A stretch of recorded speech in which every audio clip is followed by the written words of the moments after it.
है। ये मेरे मनोबल बढ़ाने का काम आज आपने कर दिया। अब मैं ये कह सकता हूँ कि अब ये गाड़ी आपके आशीर्वाद से पास जाएगी और दादरी के अंदर जो विकास की बात आप देख रहे हो वो मैं आपका करके दिखाऊंगा जी। जब टूटने लगे हौसले तो याद रखना इतना, बिना मेहनत के तक तो ताज नहीं होता, बिना मेहनत के तक तो ताज नहीं होता। जुगनू अंधेरों में अपनी मंजिल बना लेते हैं, जुगनू अंधेरों में अपनी मंजिल बना लेते हैं, वो भी कभी अपनी रोशनी को बर्बाद नहीं होता। मंजिल मिले ना मिले ये तो मुकद्दर की बात है, हम कोशिश भी ना करें ये तो गलत बात है। जिंदगी में कठिनाइयां मिलेंगी ये तो आम बात है। हौसलों की तरकस में वो तीर जिंदा रखो, हार जाओ चाहे सब कुछ भी, मगर फिर भी जीतने की वो उम्मीद जिंदा रखो। नमस्कार साथियों, दादरी दस्तक न्यूज चैनल में सभी दर्शकों का स्वागत है। आज चरखी दादरी के आदर्श धर्मशाला के अंदर हम खड़े हैं, जहां पर अजीत फोगाट ने गांव-गांव जाकर आशीर्वाद लेने के लिए एक कार्यक्रम की रूपरेखा तैयार करने के लिए कार्यकर्ता सम्मेलन यहां पर बुलाया है। आप पीछे देख सकते हैं जो भीड़ है वो अजीत फोगाट ने अपने कार्यकर्ताओं को यहाँ पर बुलाई है, जो कि 17 तारीख से एक यात्रा, जन आशीर्वाद यात्रा शुरू करने वाले हैं। इनके बारे में बताएंगे क्या उनका जो कार्यकाल रहा है, कांग्रेस पार्टी में टिकट की जो मांग कर रहे हैं वो कहां तक उनकी सार्थक हो पाती है, क्या कुछ वो अपने नए कार्यों को लेकर चलेंगे जिससे कि कांग्रेस पार्टी आला कमाल जो है उनको टिकट देती है या नहीं। आइए अंदर चलते हैं। एक बहुत बड़ा कार्यक्रम मैं इस दादरी क्षेत्र के लिए पिछले 20 सालों से मैं लड़ रहा हूँ और अब चुनाव का समय है, वो सारी बातें आपके बीच में रखूंगा।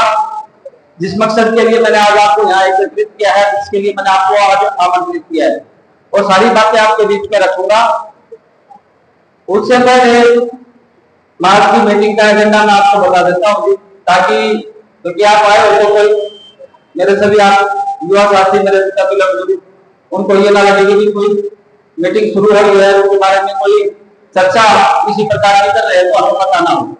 तो सबसे पहला मकसद और मुद्दा मेरा यही है कि मैं एक पद यात्रा के माध्यम से आप लोगों के बीच में आ रहा हूँ 17 तारीख से, क्योंकि शिवरात्रि का त्योहार है 2 तारीख को, तो मैंने 21 तारीख को शुरू करनी थी, लेकिन मैं 2 चरणों में ये यात्रा करूंगा, 17 से लेकर 23 तक और उसके बाद 4 के बाद 10 तक।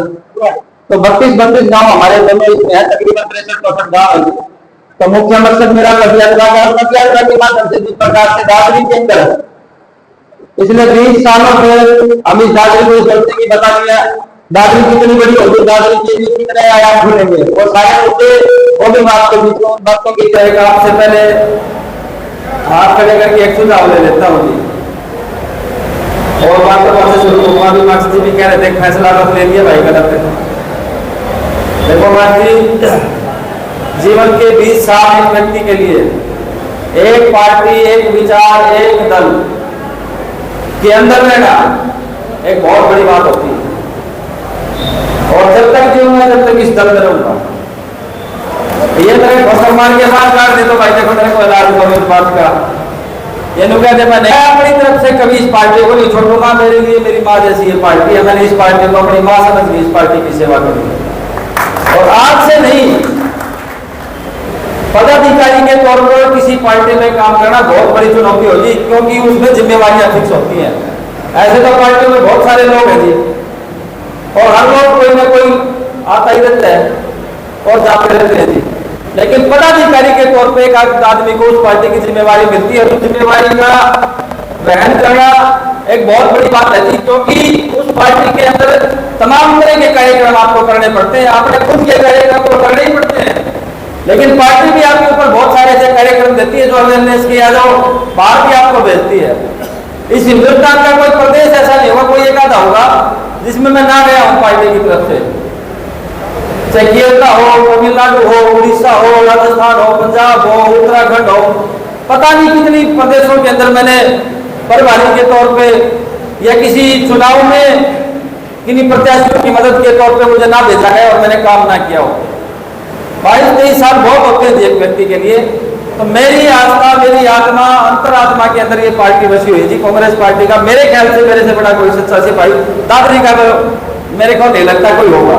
मैंने तो अपने आप को समर्पित करके काम किया जी। और बात अगर सामाजिक तौर पे भी आती है तो मैंने कभी पीछे हट के नहीं देखा। अगर सामाजिक तौर पे भी मुझे कभी कोई जिम्मेवारी मिली है तो गांव के तकरीबन सभी गांव के आप बैठे होंगे, कोई एक व्यक्ति बता दे कि मेरे गांव में आया था, खाली हाथ आया और मैं खाली हाथ, मेरे कोई गांव का आदमी आया हो तो गया हो। पहुंचनी तो हो सकते हैं जिस 24 घंटे या 12 मास एक आदमी एक जैसा नहीं रह सकता। विपदाएं सब के ऊपर आती है, घर में भी आती है, आदमी के विपदाएं आती है, सभी आगे पीछे हो सकता है जी। लेकिन मेरी आत्मा में कभी कोई गलत बात, मैंने कोई निकाली हो, मेरे व्यवहार में कोई कमी रही हो, किसी ने मेरे से बात करी हो, मैंने कभी बदतमीजी से बात करी हो, कोई एक व्यक्ति मेरे बारे में ये कह दे कि तेरे अंदर ये कमी है, मैं उस बात को स्वीकार करूंगा। अब छाती पाड़ी के तो दिखाऊं क्यों कर भाई, मैं हनुमान तो हो नहीं, कोई मैं पता नहीं क्या कर दूंगा। दादरी के मुद्दों की बात हो तो शायद जितने मुद्दे मैंने दादरी के उठाए हैं तो शायद ही किसी ने उठाए होंगे। इस दादरी को नरक बनाने का काम इस बीजेपी सरकार ने पिछले 10 सालों में कर दिया। इस दादरी को नरक बना दिया बिल्कुल। पता नहीं कितनी बार तो हमने रोड पे बैठे, कितनी बार हमने एजुकेशन किए, चाहे खट्टर साहब आए, चाहे कोई और मंत्री आए, हमने कितनी बार ज्ञापन दिए, कितनी बार उनका विरोध किया। मैं कहा भाई दादरी ऐसी आपने क्यों समझ ली कि इस दादरी को हमने नरक बना के रख दिया। आज दादरी के अंदर गर्ल्स कॉलेज नहीं है, आज दादरी के अंदर गवर्नमेंट कॉलेज नहीं है, आज दादरी के अंदर हमारे बच्चों के खेलने की सुविधा के लिए कोई स्टेडियम नहीं है। दादरी के अंदर रोड इंफ्रास्ट्रक्चर इतना बुरा हाल है कि हम दादरी में जब आते हैं तो बाहर का कोई व्यक्ति आता है, कोई रिश्तेदार लेकर आ जाए तो ये लगता है कि पता नहीं हम कहीं ऐसे किसी जगह पे आ गए जहाँ मतलब कितना ही इसके बारे में कहूँ, रोडों का तो इतना बुरा हाल है कि मतलब हर रोज हमारे लोग मरते हैं जी रोड के ऊपर।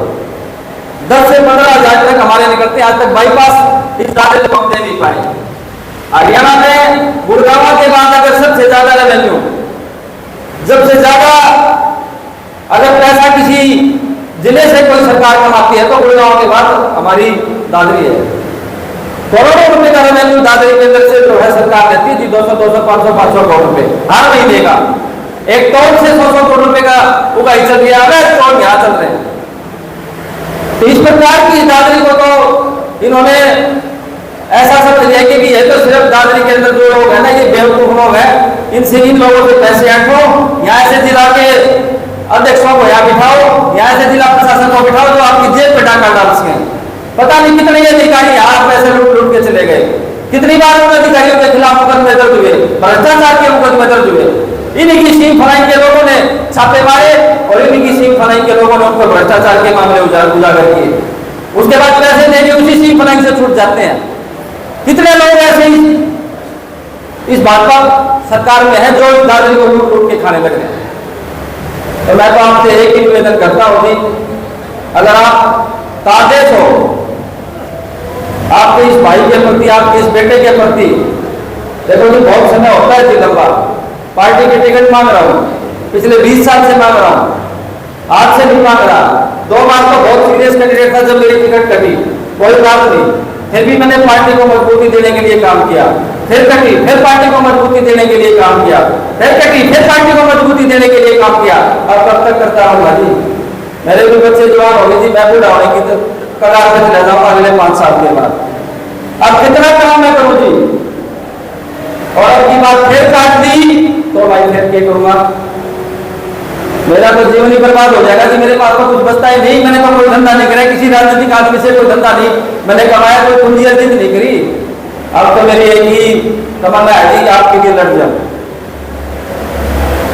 और मैं तो पार्टी से आज भी यही आप लोगों के आग्रह करता हूँ कि भाई आपको मेरे जैसा सच्चा सिपाही नहीं मिलेगा, कम से कम मेरी तरफ भी देख लो। मैं तो इस पार्टी को अपना जीवन समर्पित कर रखा है, राहुल गांधी को अपना जीवन समर्पित कर रखा है। मैंने कभी किसी पार्टी के नेता के खिलाफ कोई बात नहीं बोली। हुड्डा साहब को मैंने 10 साल अपने जीवन के दिए, कोई काम नहीं। 10 साल मैंने चौधरी जी को दिए, कोई काम नहीं। अब मेरी क्या गलती है जब नेता ही मेरे को अब उस काबिल ना समझे तो मेरी क्या गलती? जब आपने तो काबिल समझ लिया लेकिन नेता ना समझे तो मैं क्या, मेरी क्या गलती है? और मैं लड़ाई लड़ना चाहता हूँ। अब बहुत हुआ, मैं तो यही कहता हूँ भाई बहुत हुआ, संघर्ष करने की बात है। अब आपका आशीर्वाद होगा तो ये टिकट भी लाके दिखाऊंगा आपकी बात, लेकिन आपके आशीर्वाद से आपका आपकी बार आशीर्वाद होगा कि चुनाव भी लड़के दिखाऊंगा और अब की बार आपके लोगों की लड़ाई भी लड़के दिखाऊंगा।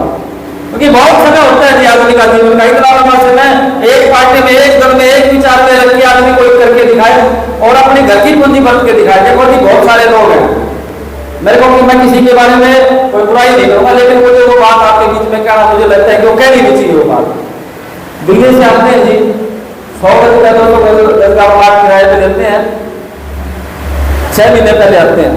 इस दादरी को ऐसा बेवकूफ समझ रखा है कि भाई यहाँ तो दादरी के लोगों को 4 पोस्टर लगाओ और भाई बताओ भाई हम जो है ना दिल्ली के बड़े नेताओं को जानते हैं, उनके साथ फोटो लगा के अपनी, और भाई क्या देते हैं, भाई दादरी का विकास हम करेंगे।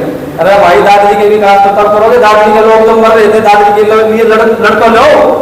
जब दादरी के लोगों के या जब जल भराओगी, जब बात होगी तो कोई व्यक्ति नजर नहीं आता। मेरे एसपी ने कभी यहाँ पे बैठ के नहीं देखा, वोट तो जरूर लिए।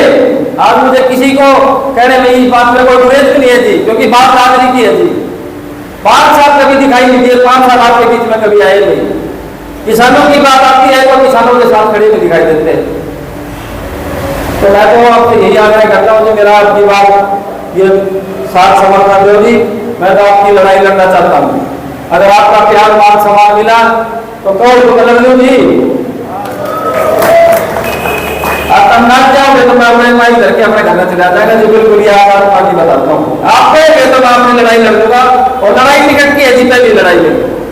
मैं आज आपके बीच में कोई चुनाव लड़ने की बात नहीं कर रहा ना, मैं आपके बीच में ये बात कहना चाह रहा कि मैं आज कोई फैसला कर रहा, कोई फैसला नहीं जी।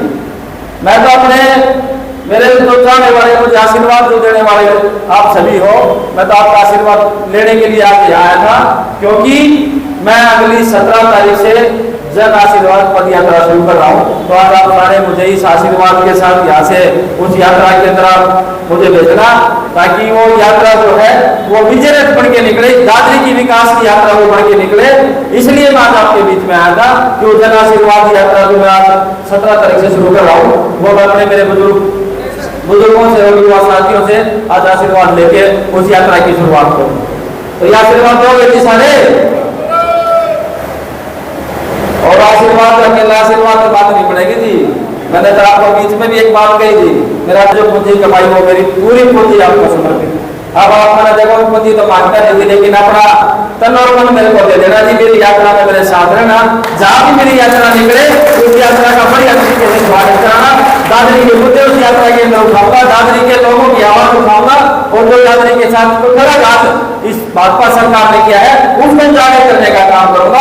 क्योंकि आज जो समय है, आने वाले 3 महीने के बाद चुनाव है, और चुनाव में आज हमें इस भाजपा को ये बात बतानी है कि आप लोगों ने जिस प्रकार से हमारे इस क्षेत्र को प्रताड़ित करने का काम किया है, आप और तुम अत्याचार हम नहीं सहेंगे, अत्याचार और आने वाले समय में आपको कर देंगे यहाँ से समाचार। तो ये मैं आपसे आशीर्वाद लेने के लिए आज यहाँ एकत्रित हुए थे, ये आशीर्वाद मैं आपसे लेने के लिए आज आया हूँ। तो पूरा आशीर्वाद आप मुझे देना जी।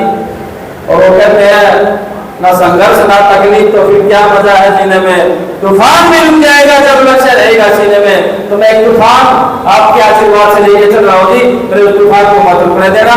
अगर आपने आशीर्वाद बीच में रोक दिया तो मैं मारा जाऊंगा। मैं बड़ा बहुत प्रताड़ित आदमी होती, मैं तो जिसका आत्मा हुआ छोड़ की बातें हैं, ये मेरी और बदल रही, मैं तो आपका ऊपर हूँ, मेरा तो आप ही सहारा हो, अब और कोई सहारा नहीं है। भाई जी आज कार्यक्रम अजीत फोगाट जी ने रखा है, आशीर्वाद लेने के लिए यात्रा निकालने का, क्या करें? देखिए मैं अजीत को जितना जानता हूँ 2006 से, और आज 18 साल हो गए। अजीत फोगाट से ज्यादा मेहनत किसी ने नहीं की। इससे भी पहले अजीत फोगाट ने पहले भी यात्रा निकाली थी, और वो यात्रा पहुंच से शुरू होकर चरखी होते हुए उन्होंने पूरी यात्रा की थी 7 दिन की। अजीत कांग्रेस का एक मेहनती बंदा है, मेहनती कार्यकर्ता है, और कांग्रेस के लिए भरसक प्रयास किया इन्होंने हर तरह का काम करने का। बस मेरी हाईकमान से यह निवेदन है कि अजीत फोगाट की मेहनत को देखते हुए अजीत फोगाट को टिकट मिलनी चाहिए।